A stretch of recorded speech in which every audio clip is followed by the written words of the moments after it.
You're sitting at 35,000 feet. The engines are roaring. The clouds stretch endlessly below.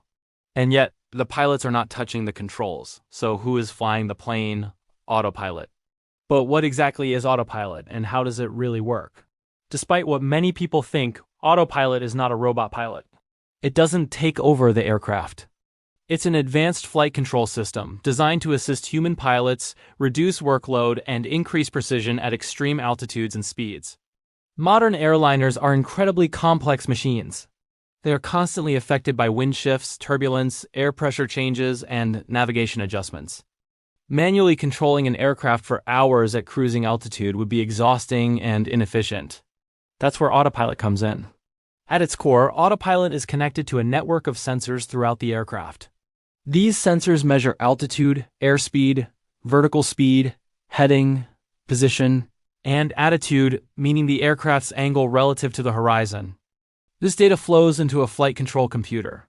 The computer constantly compares the aircraft's current position with the targets set by the pilots. For example, maintaining 35,000 feet, flying at 480 knots, or following a programmed route across continents.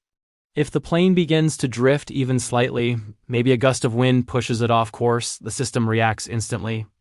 It sends signals to tiny motors connected to the control surfaces, the ailerons on the wings, the elevators on the tail, and the rudder. These adjustments are small, precise, and continuous.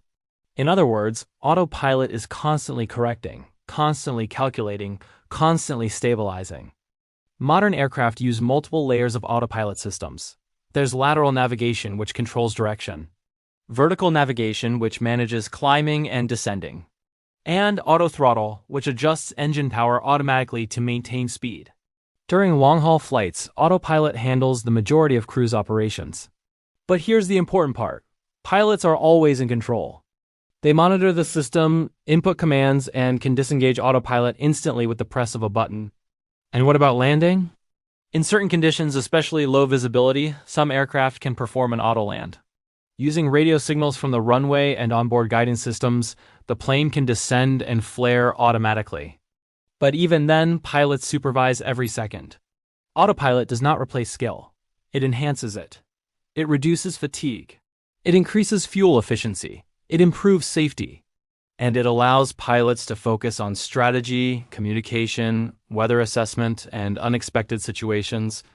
Ironically, the most dramatic moments in aviation history often occur when autopilot disconnects, because suddenly humans must take full manual control in high-pressure environments. So next time you're cruising above the clouds, remember this: the plane isn't flying itself. It's a partnership between human judgment and machine precision. Autopilot is not about surrendering control. It's about mastering complexity. And at 35,000 feet, that partnership is what keeps millions of passengers moving safely across the world every day. If you enjoy breaking down powerful technologies like this, subscribe for more aviation insights and hidden systems that shape modern travel.